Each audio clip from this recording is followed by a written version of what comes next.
Alright, welcome back to Marine Corner. Today we'll be covering Mantis, a strategist slash healer slash interesting addition to Rivals, but I think I came to fall in love with her eventually once I got a handle on my power set.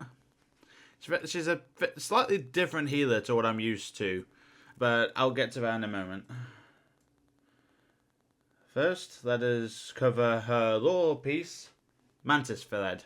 Mantis fled. The collector found her in his museum and asked her where she had come from. Mantis did not know. One moment she had been with her fellow guardians, and the next... Fascinating, the collector said. There is about to be a vacancy. I hope you last longer. She waited for a moment as the collector fiddled with the displays in his new theme park. He made her a display, ready to display her to his audiences inside a glass-walled tank featured prominently in a vast hall filled with other life forms the Galactic Master of the Universe found interesting. Many were humanoid, but the others ran the spectrum of physical shapes from globs of protoplasm to members of the Brood, their hive mind forcing a constant thrum in the back of Mantis's mind. It was tough being a telepath sometimes, especially in the presence of so many fearful minds reaching out from their cages. One of those minds was peculiar and interesting to her. Unlike the others, it was all excitement, emotions turned all the way up, like every thought that had ended in multiple explanation points. He was full of a kind of good joy that Mantis found infectious, even though she was held prisoner in a psychotic museum in deep space 1,000 light years from the nearest planet. Jeff. She smiled at his name and thought, I would very much like to meet you, Jeff. I wonder which Jeff this might be. Another mind, physically closer to Mantis, also drew her attention.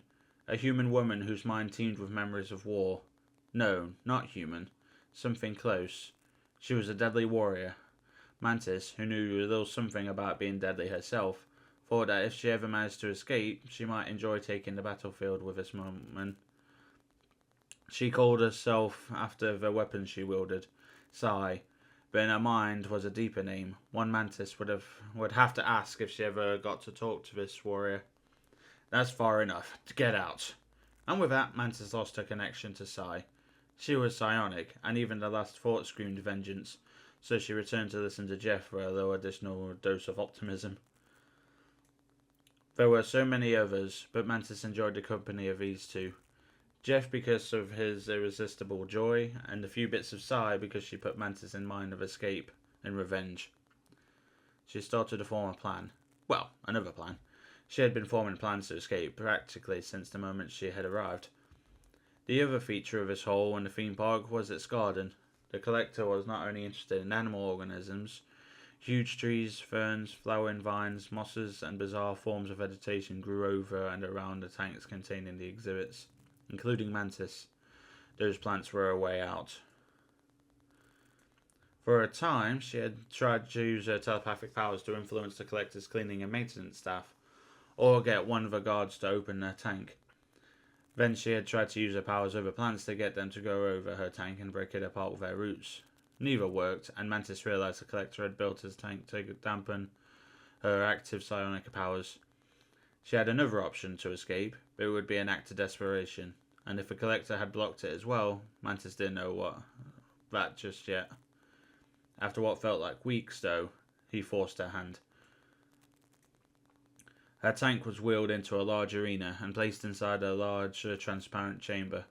The stands were packed with spectators, the noise from their minds nearly intolerable to Mantis, filled with eager bloodlust she couldn't shut out.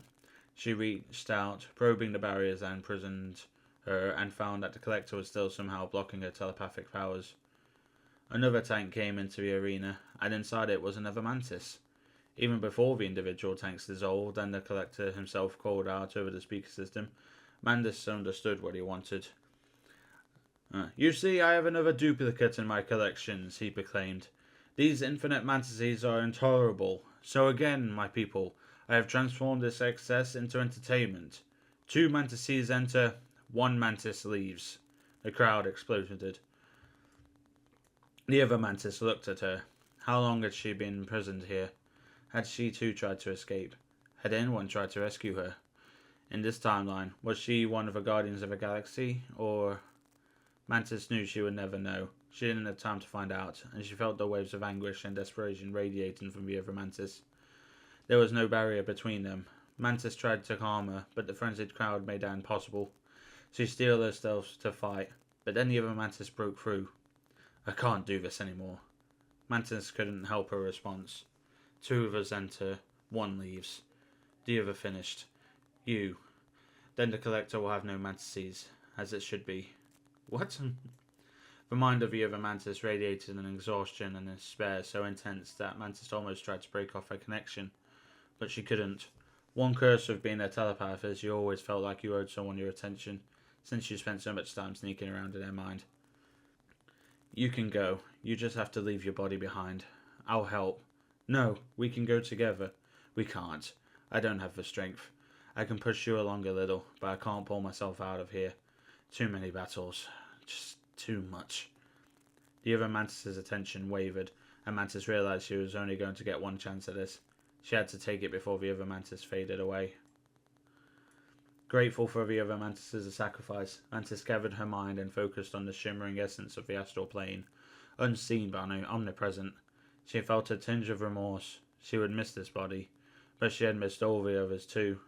Now was her chance. She felt the other Mantis pouring energy into the link Mantis was building to the astral plane. The link would only hold for a short time before the Collector detected and severed it. Go, the other Mantis said. I can't do this for long. You win, Mantis told her of herself, and with a sob, she let her body go. One Mantis leaves, she thought, and it was going to be her. Do me a favour, the other Mantis said as her consciousness faded away. Come back here sometime and pay the Collector a little visit. In the astral plane, the Collector's theme park was a scintillating stew of thoughts and emotions, emanating from hundreds of different life forms. Mantis floated free of her enclosure and dove into a thicket of alien plant life, feeling the sensation of a vegetative consciousness closing her. She greeted the plants and made her request. In a rustle of leaves and a twitch of vines, they agreed. From the cells of vine and flower, branch and bark, Mantis built herself a new body and sank into it from the astral plane. It was a draining process, but also a thrill, as she felt her physical self become real again. She thanked the plants, and they rustled their acknowledgement. Alright, Collector, she thought. Now we'll see what happens when one of your prize exhibits gets loose. When she stepped from the garden, fully formed and Mantis again, alarms were shrieking. She knew which way the hangar was, where the huge spacecraft were docked, but she had something else to do first. Angling across the Collector's museum, Mantis got close to her old enclosure, and it stood empty, and across the gallery, Sai stood in her own cage, looked at Mantis. Didn't call out, didn't ask for help, just looked. Mantis ran to her cage, knowing she didn't have much time. The Collector's guards wouldn't be looking around here at first, but they would get around to it sooner or later. Your name is Sai, right? The woman in the cage looked at her. You cut me out of your head, Mantis said. Would you like to get out of here? We might have to fight. Sai smiled, a smile as thin and deadly as her blades. At that moment, one of the Collector's guards lumbered around the corner and caught sight of Mantis. The guard, a massive humanoid with tusks and a clubbed tail, did a double take, looking from her back to the tank, where her previous body lay in full view. What? The guard never got a chance to finish. Mantis leapt into a spinning kick that snapped his head back, and before he could recover, she had landed, kicked his legs out from under him, and landed an elbow in the middle of his forehead. When he hit the ground, she gave him a little telepathic encouragement to stay down. His agonized grimace turned into a sleepy, peaceful smile. Nice, Sai said as Mantis opened her cage, but not permanent. It just has to last until we're gone, Mantis said, already moving again. Wait, Sai said when Mantis turned left towards another collection that served right towards the hangar. There's someone else we have to get, Mantis said. Who? Mantis wasn't sure how to answer. Someone else I heard in my head, she said. His name is Jeff. He's different. We don't have time. I had time for you, Mantis said. I'm not leaving him here. Sai held her gaze for a long moment, then rolled her eyes and gave up. Then let's make it fast. Mantis was already moving, homing in on the unmistakable psionic sensation of Jeff's mind. She picked up the pace, dodging a patrol of the Collector's guards, and sensed that Jeff was just up ahead in the... He heard her, and a huge grin spread over his face. A really huge grin, filled with several rows of serrated teeth. Jeff? Mantis couldn't believe it. He bounded across the sand to the wall of his tank, which was kind of like a terrarium. What kind of creature was this? Mantis had seen sharks in her previous time on Earth, but this was a shark with legs? Mwah! He's going to draw the guards, Sai said, her jaw tight. Mantis smiled despite everything. They were on the run inside the collector's museum with no idea how to get out. With no idea how to get or where they would go if they got off. Yet there was something about Jeff that made her smile, like she knew everything was going to be alright. Jeff got quieter as he noticed the way Sai was looking at him. No, you're coming, Mantis said. She broke the latch on his tank, just as the detachment of guards came into view. They shouted, and Mantis tried to reach out telepathically to divert them, but Sai was already there. Her blades flashed during the glittering dance, and the guards were down. Jeff said appreciatively. Mantis got his tank open, and he hopped out. Let's go, she said. She ran in the direction of a hangar, side to side, and Jeff bounding along right behind him. So you wanted to know my real name, right? Sai said as they ran. Mantis nodded. You're hiding your true self, even if you can't hide your emotions. Why does it matter to you? Mantis stopped. I was curious. Also, for someone who just got sprung from a collector's museum, you sure are giving your rescuer a hard time. Would you ever go back? No, Sai said evenly. I just wanted to know what makes us different. Mantis pointed at Jeff. He'd made me believe it was possible, just because he's an optimist. And you, well, I knew you'd be someone I wanted on my side in a fight. Correct, Sai said. And it's Psylocke. Mantis smiled and pointed. I like that. The hangar is this way. Let's get out of here. They ran, and as they got to the access tunnel leading to the hangar, they skidded around a corner and nearly ran into a pair of collector's guards. Jeff charged into action, George wide open as he leapt on the closest guard, who barely got an arm up to stop Jeff from chewing his face off. Mantis stunned the guard with a punch to the back of her neck, and Jeff spun to terrorize another guard, who backed away from him straight into the range of Sai's weapons. She dropped him without a sound. Come on, Mantis said, and they headed for the hangar. Do you know how to fly any of these ships? Sai asked. Some of them, Mantis said. The rest I'm sure I can figure out. Mah, Jeff said, and Mantis felt like he was agreeing with her. Together they entered the hangar, and Mantis saw a likely ship. They were going to get out of here. Then she would find out how she'd gotten here and who was responsible. And when she knew that, she would come back here to destroy the theme park and turn its exhibits on the collector himself. Let him learn it was like to be fodder for someone else's love of violence. Sai was looking up at her with a strange expression as Mantis fired up the control panel on their ship. What are you thinking? Oh, nothing, Mantis said. Jeff, are you ready to get out of here? Marr! So, I guess we know where Jeff, the land shark, and Psylocke came from in this game. Well, a reality, I should say.